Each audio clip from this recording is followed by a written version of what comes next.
On this week's episode of Horror Timelines, we're actually showing the results of the voting. That's right, you guys voted what episode you wanted to see, and the winner was, by a landslide, The Hills Have Eyes.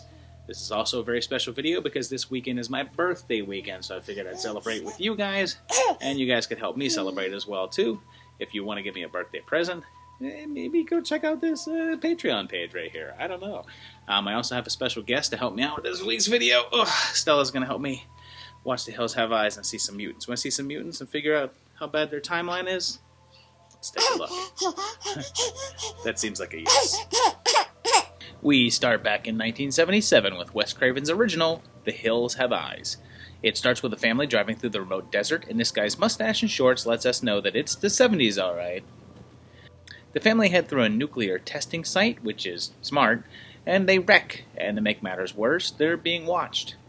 It gets grim when one of their dogs, Beauty, gets killed by an unseen man, and the gas station attendant tells his story. His evil son is loose in the desert, raising an inbred family out there, and then he gets killed. Dad gets held captive, and Michael Berryman shows up to cause trouble that doesn't include smoking in the boys' room, and smoking Big Bob instead.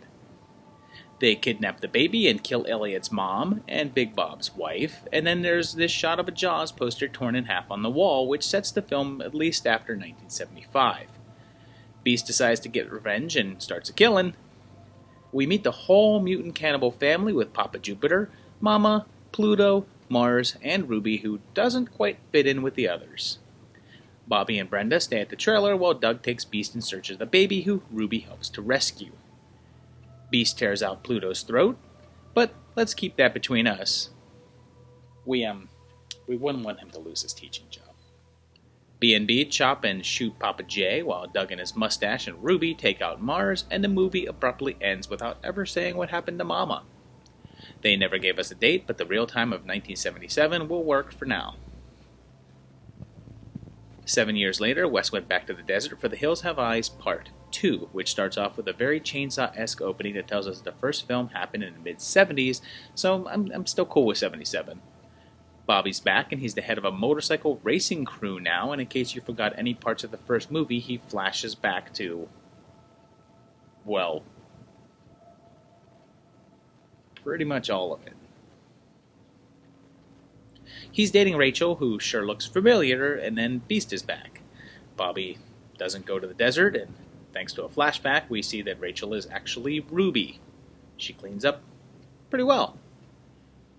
And then Foster's reading a paper that has an ad that seems to insinuate that it's around October, but he says that they're supposed to set the clocks forward, so that would actually make it spring. So maybe he shouldn't trust that paper. The crew decides to take a shortcut, and let's get this straight. Ruby and these people coincidentally head through the desert and take a shortcut right by the spot where they had a previous encounter and end up near the same exact family. I mean, do you know how big that damn desert is? How unlucky are these guys? I mean, Ruby lived there. How did she not realize? The family's upgraded from a cave and now have a little town, and hey, Pluto's still alive somehow. And then, and again, I'm not making this up, Beast has a flashback. That's right, the dog flashes back to the first movie. Ruby then says that she was a wild girl 8 years ago, so there's an 8 difference between this one and the last, so we're in 1985 here. Killing starts, and we meet new family member Reaper, who is apparently Papa Jupiter's big brother, which doesn't make any sense since Jupiter's dad in the first one says that there was only him and a sister who died, and then people start dropping off like flies, including Rachel, maybe? And Pluto gets killed by Beast again, except, wait a minute. Go back. I see, Beast gets help killing Pluto from this guy in a tassel cap, which doesn't seem fair. Eventually, Roy and Casp blow up Reaper and toss him down a mine shaft. They walk off with Beast, and I guess Rachel's dead? Who knows? Things were pretty silent until 1995 when Mind Ripper was released. Now, this isn't an official sequel, but was apparently partially written as such and is marketed in some countries as The Hills Have Eyes Part 3. It starts with scientists finding a body in the desert to do experiments on, and it cuts to 6 months later when it starts to wake up. Little baby Scientologist Buffet shows up, as does Natasha Gregson Wagner as the son and daughter of Lance Henriksen, making his 300th or so appearance in my timelines. He takes his kids to the base where the experiment is now loose. He's like a surfer dude who has sort of a... Whoa. Well, that's not subtle. No, you can't see it. There's some alien-style ventilation shaft hijinks, and Thor starts to mutate, eventually going full Luther, and can heal Wolverine style. They avoid him enough and finally escape, but Thor follows, and they fly away, and Thor follows again, and they shoot him off the plane. He survives, though. No date is given, and honestly, you don't have to watch this one. It's not connected to the series, and it's really not that good. Quite a bit of time passes, and in 2006 we get the eventual remake with The Hills Have Eyes, which tells us that there were nuclear tests in the desert, and stays pretty true to the original storyline, with the same family members, Beauty and Beast, Brenda, and Pyro as Doug. Doug sells cell phones, so we're no longer in the 70s, and they're stuck in the middle of nowhere, sabotaged this time. There's some new additions to the story, with a most likely nuclear crater, graveyard of cars, and way more mutated mutants. Gas station guy is no longer Jupiter's father and now kills himself, but Big Bob goes down the same way. We get new Pluto, and Mars is now named Lizard and is played by the guy I last saw get blown up by a soccer ball. Everything that happens next is pretty much straight from the original, until Doug goes to reclaim his baby, finds the mutants in the little town, and goes full-on John Wick, with an assist from Beast and more help from Ruby.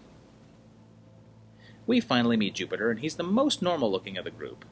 A freeze frame shows some CDs that came out in the late 90s and early 2000s, and we have no other dates, so we're looking like a real-time date of 2006 here, I guess. They blow up Jupiter, and Doug and Lizard have final face-off, but it comes down to Ruby to sacrifice herself to save the day.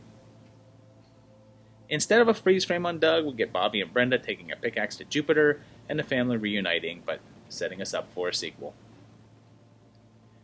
We got one year later with The Hills Have Eyes 2, which is apparently co-written by Wes Craven, and so hey, he has 2 Hills Have Eyes Part 2 to be ashamed of. It tells us that the last film took place 2 years ago, so we're theoretically in 2008 here, and the military is sweeping the area in search of mutants. Important to note that the character of Amber was originally intended to be Brenda from the first film, but since Amelia DeRaven wasn't available, the character was changed. The mutants attack, soldiers start dropping off, and there's a mutant with a monster tongue. The actor that played Pluto in the last one is back as Papa here, and there's a friendly mutant who helps them, and after a final face-off with Papa, the remaining 3 soldiers escape, although they're apparently also set up for a sequel, but that never happened. So there you have it, 4, technically 5 movies that kind of connect together in a way. Only the first 2 really connect together because Bobby and Ruby. The modern remake and its sequel don't really tie together to either the originals or themselves even. So, there you go. Well, you voted on it. Hope you enjoyed it. The other ones that got a lot of votes you will be seeing in the near future, so be on the lookout for some of those as well too. But in the meantime, that's it for this week's video. I hope you enjoyed it. Hope you will like it and subscribe it and do all that good stuff. I already showed the Patreon link, but here it is again, plus all the patrons. So these guys all help me out. You can too. What better way to say happy birthday to the movie timeline guy? So that's about it for us. So say goodbye, Stella. Bye-bye. See you in a couple weeks for another great video. Thanks, guys. Bye-bye. Oh, she's waving.